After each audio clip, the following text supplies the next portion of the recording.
অনেক অনেক দিন আগের কথা। একটি গ্রামে বাস করত একজন বৃদ্ধ কৃষক এবং তার স্ত্রী। তাদের তিন কুলে কেউ ছিল না। ছোট্ট একটি বাড়িতে তারা দুজন বসবাস করত। তারা ছিল খুবই গরিব, তাই তাদের দেখার মতো কোনো লোকও ছিল না। তারা দুজনেই অল্প একটু জমিতে ফসল চাষ করে কোনো রকমে তাদের সংসার চালাতো। আর এভাবেই কোনো রকমে তাদের দিন চলে যেত। হ্যাঁ গো, শুনছো? আজকে আসার সময় তুমি চাল নিয়ে এসো। ঘরে কিন্তু কোনো চাল নেই। আজকে কি রান্না করব তাও জানি না। তুমি আসার সময় অল্প কিছু হলেও চাল নিয়ে বাড়িতে ফিরো কিন্তু। আজকে চাল না আনলে কিন্তু ডাল ভাতও হবে না। কি আর করবো গিন্নি, আমার তো তেমন কোনো টাকা পয়সা নেই। তোমাকে ভালোভাবে খেতেও দিতে পারি না। কোনো রকমে একটু চাষাবাদ করে টিকে আছি। আমি তাহলে যাই, তুমি সাবধানে থেকো। ঠিক আছে, যাও। তুমিও সাবধানে বাড়িতে ফিরো, আর মনে করে চালগুলো নিয়ে এসো। ঠিক আছে, আসছি তাহলে। তাদেরই গ্রামের শেষ প্রান্তে হিরু নামের একজন লোক ছিল। তার ছিল একটি ঘোড়া। ঘোড়াটিকে সে তেমন কোনো যত্ন করত না, কারণ ঘোড়াটির কোনো বাচ্চা ছিল না এবং ঘোড়াটি দিয়ে তার কোনো লাভ হচ্ছিল না। ঘোড়াটি অনেক বৃদ্ধ হয়ে যাওয়ায় সেটিকে তেমন যত্ন করত না, এমনকি খাবারও খেতে দিত না। একদিন হিরু বলছিল, আরে আমার এই ঘোড়াটি দিয়ে আমি কি করব? এটা দিয়ে তো কোনোদিন কোনো দুধ হয়নি, অথবা কোনো বাচ্চাও হয়নি। শুধু শুধু এই ঘোড়াটাকে আমি খাইয়ে পরিয়ে বাঁচিয়ে রেখেছি। এই ঘোড়াটাকে কেউ নিতেও চাইছে না। কি যে করব এটাকে দিয়ে? কোনো এক পয়সা লাভ হয় না এটাকে দিয়ে, শুধু শুধু আমার ঘরে পড়ে আছে। এটাকে এখন বিক্রিও করতে পারছি না যে বিক্রি করে আর একটা সুন্দর ঘোড়া কিনবো। হায় কপাল! ঘোড়াটিকে অনেকদিন কিছু খেতে না দেওয়ার কারণে সেটি শুকিয়ে অনেক দুর্বল হয়ে গিয়েছিল এবং তাকে শুধু বসিয়ে রাখা হতো। কোনো খাবার তো দেওয়া হতোই না, এমনকি জল পর্যন্ত দেওয়া হতো না। এভাবে চলতে থাকায় ঘোড়াটি অনেক কষ্টে ছিল, তাই সে নীরবে তার চোখের জল ফেলতো।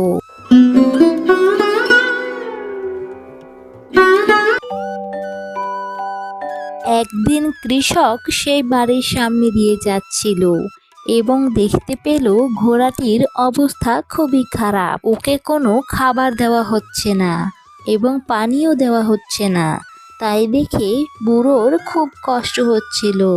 তখন কৃষক একটু ঘাস সংগ্রহ করে সেই ঘোড়াটিকে দিল এবং ঘোড়াটি সেই ঘাসটুকু খেয়ে নিল।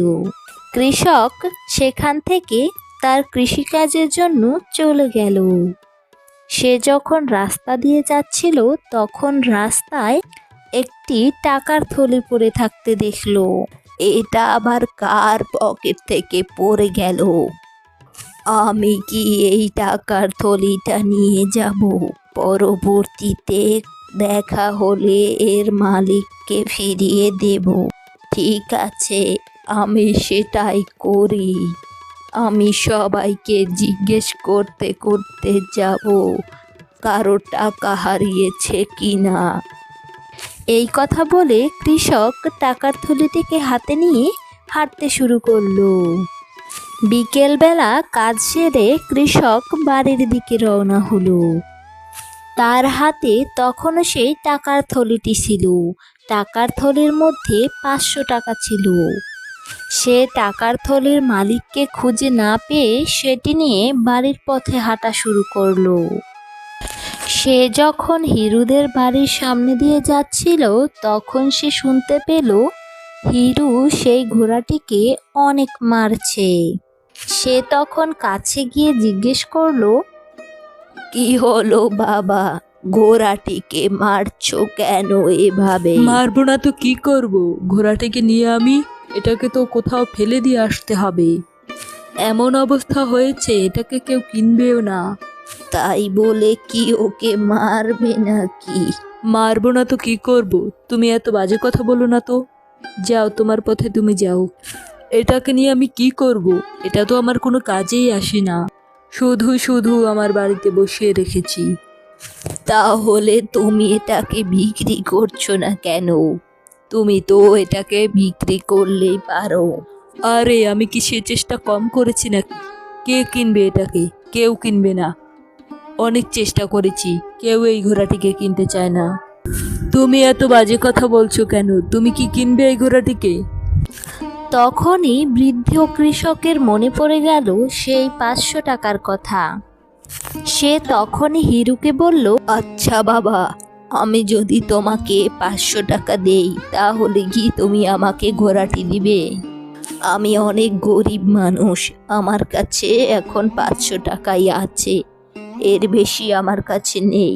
তুমি যদি দাও তাহলে আমি তোমার ঘোড়াটিকে নিয়ে যাব।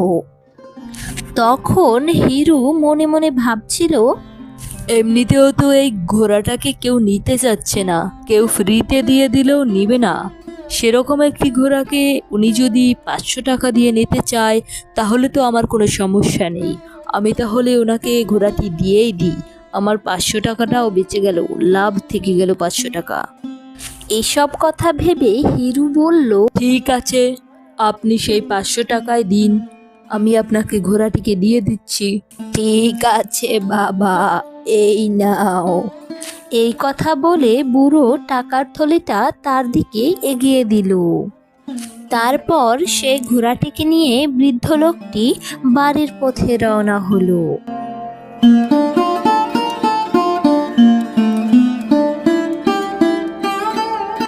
কি গো, তুমি এই ঘোড়াটাকে কোথায় পেলে? সেসব কথা পরে বলবো গিন্নি, তার আগে তুমি একে কিছু খেতে দাও। ঠিক আছে, আমি এক্ষুনি খেতে দিয়ে দিচ্ছি। এ কথা বলে কৃষকের স্ত্রী সেই ঘোড়াটাকে কিছু খাবার এনে দিল। খাবারগুলো পেয়ে ঘোড়াটা সেই খাবারগুলো খেয়ে নিল। বুড়ির খুব মায়া হলো ঘোড়াটির চেহারা দেখে। সে বলল, আরে এই ঘোড়াটিকে কত শুকিয়ে গিয়েছে, একে মনে হয় কোনো খাবারই দেওয়া হতো না। আমরা ভালোভাবে লালন পালন করলে এটি আবার সুস্থ হয়ে যাবে।